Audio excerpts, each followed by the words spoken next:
简直不敢相信，蒙古竟然也拍丧尸片了。作为我们的邻居，这个国家的存在感一直都很低，特别是电影，大部分人很可能一部都没看过。而就在最近，他竟然也拍了一部丧尸电影。先不管电影的质量怎么样，就冲着蒙古加丧尸这个组合，我就必须带大家一起看看怎么个事。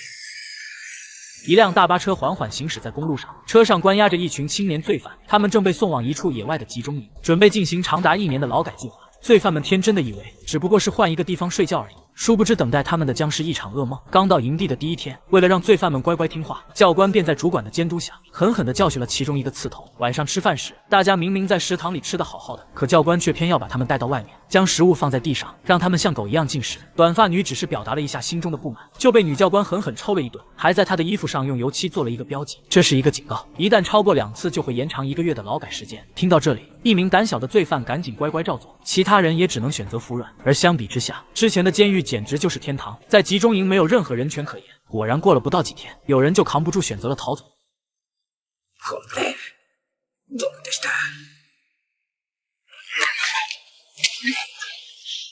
可他一路跑到天亮都没能跑出这片森林，最后还是被警卫抓了回来。教官刚好可以利用这个机会，让大家看看逃跑的下场，一顿疯狂输出，差点没把罪犯给活活打死。不仅如此，他还要被关在外面的铁笼里，忍冻挨饿3天3夜。接着教官向所有人发出警告，集中营虽然没有围栏，但如果有人想逃跑，下场只会比他更惨，而且所有人都会受到牵连。这一次的惩罚是没有晚餐。在接下来的日子里，丧心病狂的教官依旧想尽各种办法虐待罪犯们，不仅有肉体上的折磨，还有人格上的侮辱。长期遭受这样的压迫，反而让他们产生了一定要离开集中营的想法，否则早晚都会被他弄死。终于在这天晚上，他们等来了一个机会，营地里突然来了2个西装革履的男人。主管亲自上前迎接，看来来头不小。不一会，教官便来到宿舍，带走了其中一个比较听话的罪犯。看到大部分警卫都跟了过去，犯人们立刻意识到这是一个千载难逢的机会，于是立刻穿上衣服逃走了。而此时的罪犯则被带到了一间秘密实验室，身穿防护服的研究员正在给他注射一种药剂。所有人围在一起观察着这一幕，旁边还有一个小女孩，似乎正在进行某种实验。然而下一秒，可怕的事情就发生了。注射完药剂的罪犯突然发疯，扑向了一旁的研究员，大家吓得赶紧往外面跑。然而可怕的是，被咬的人也发生了变异，最后除了几个领导侥幸逃脱，剩下的人全部变成了嗜血的丧尸。眼看情况不对，外面的警卫果断开枪射击，瞬间就放倒了追出来的丧尸。可就在他们以为事情已经结束，准备上去处理尸体时，丧尸突然再次复活，朝他们发起了攻击。正准备逃走的囚犯们刚好目睹了这可怕的一幕，而丧尸也发现他们，并迅速冲了上来。几名囚犯被瞬间扑倒，整个集中营都陷入一片混乱。教官也在拼命抵挡丧尸，而主管则跑向了卡车，试图开车逃离这里。但他刚要上车，一只丧尸就扑了过来。虽然最后成功干掉了丧尸，但等他上车后才发现手掌上有一道深深的咬痕。眼下主管也顾不上这么多，赶紧一脚油门离开此地。教官好不容易解决丧尸，就看到自私的主管驾驶着卡车离开，而幸存下来的囚犯经过一晚上的逃窜，总算摆脱了丧尸的追击，还在树林里遇见了同样存活下来的教官。不过眼下最大的敌人是丧尸，所以大家暂时也没有精力跟他算账。可这时他们却偶然发现，主管开走的卡车竟然停在了路中间，他们想要开着卡车离开，于是一起干掉了附近的几只丧尸。只是等2人好不容易进入驾驶室，囚犯却因为太过紧张不慎扭断了车钥匙，一切努力瞬间化为泡影，2人只能选择下车。可动静声却引来了丧尸，几经波折后，他们又不得不返回营地，至少这里还有安全的房间可以躲避。罪犯的失误让教官非常生气，抓着他按在地上就是一顿暴打，以为自己还是这里的老大。但现在情况已经发生了转变，人数更多的囚犯们占据了主导权。长毛问他丧尸是怎么回事，可教官却说他也不是很清楚，只知道他们在进行某种人体实验，结果却发生了意外，而他只是负责为他们提供实验品。直到这时，大家才意识到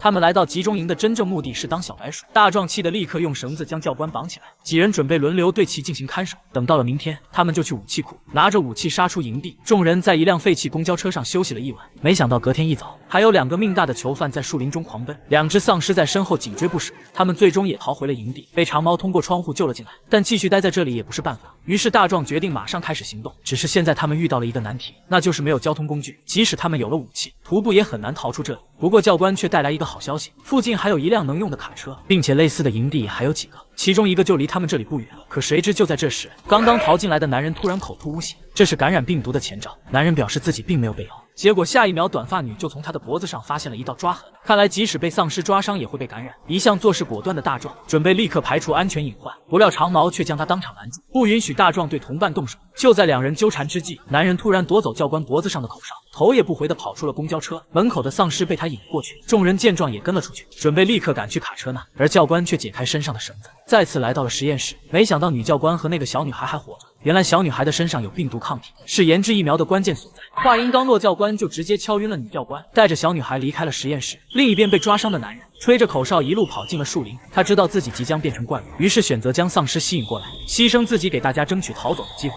囚犯们趁机向卡车跑去，但附近还是有一些丧尸，后面的女囚犯被当场扑倒。大壮和长毛奋力杀出一条血路，总算护送短发女坐上了驾驶室。可就在长毛试图启动卡车时，一旁的大壮为了保护短发女的安危，不慎被几只丧尸咬伤了。知道自己已经感染病毒，他果断带着狮群跑向了树林，直到最后被丧尸淹没。结果长毛好不容易启动引擎，惊吓过度的短发女却没等同伴上车，就独自驾驶着卡车溜之大吉。长毛也被两只丧尸扑倒在地，要不是剩下2名女囚犯及时赶来，恐怕他也难逃一死。逃走的希望破灭，三人只能选择再次回到集中营。此时教官竟凭借自身硬实力，带着小女孩杀出了重围。他们的目的是赶往另一个营地，而长毛这边在回到集中营后，也从地图上得知了另外一个营地的位置，还遇见了醒来后的女教官。虽然女教官之前也挺嚣张，但长毛并没有为难她。眼下他们只想知道病毒爆发的真相，以及如何才能离开这个鬼地方。事已至此，女教官也别无选择，只能带着他们来到监控室，通过监控视频告诉他们所有真相。原来军方的科学家发现了一种能够控制人类大脑的寄生虫，然后军方就开始秘密进行研究，目的是利用寄生虫制造出恐怖的生化武器，同时利用小女孩身上的抗体研制治疗病毒的疫苗。经过长达2年的实验，他们终于研制出了一种疫苗，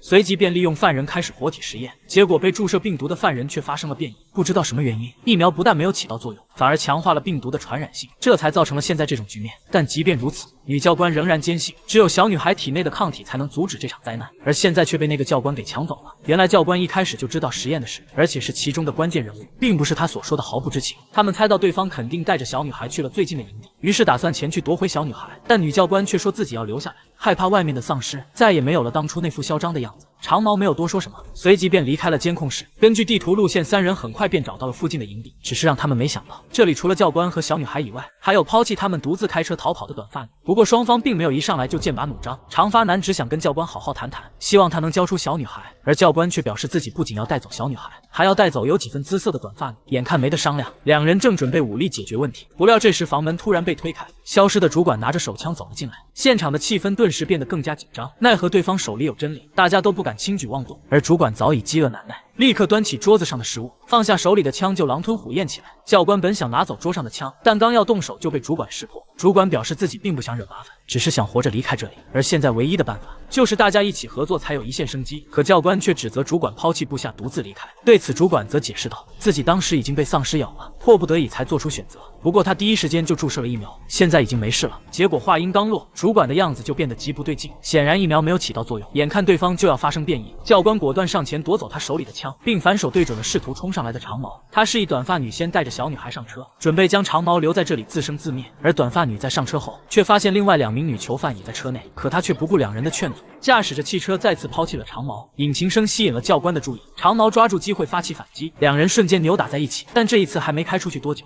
短发女就在女人的劝说下突然良心发现，调转方向折返了回去。此时长发男经过一番鏖战，成功从对方手中夺走了手枪，他毫不犹豫地扣动了扳机，瞬间就惊扰了附近的丧尸。不过他并没有狠下心杀死教官，丢下没有子弹的手枪便离开了屋子。可他刚来到外面，就被几只丧尸袭击了，紧随而来的教官也在丧尸的围攻下陷入了苦战。眼下两人不得不选择一起对抗丧尸。好在短发女驾车及时返回，在教官的掩护下，长发男趁机爬上了车，但他自己却被丧尸缠住，无法逃走。长发男见状立刻下车救人，可好不容易将他拉上车，下一秒一只丧尸又将他拽进了狮群中，就连坐在驾驶位的女人也不幸被丧尸咬伤了手背，后座的女囚犯更是被丧尸拖了出去。眼看教官也已经被丧尸咬伤，女人只能启动汽车，带着剩下的人离开这里。将他们带到安全的地方后，女人一脚刹车将车停下。即将变异的她知道自己的时间已经不多了，为了不连累大家，只能选择独自离开。不知道过了多久，幸存下来的3人终于开车抵达了城市。本以为这下总该安全了，没想到危机并没有就此结束。眼前的城市早已是满目疮痍，很显然已经遭到了丧尸的袭击，丧尸病毒彻底失控了。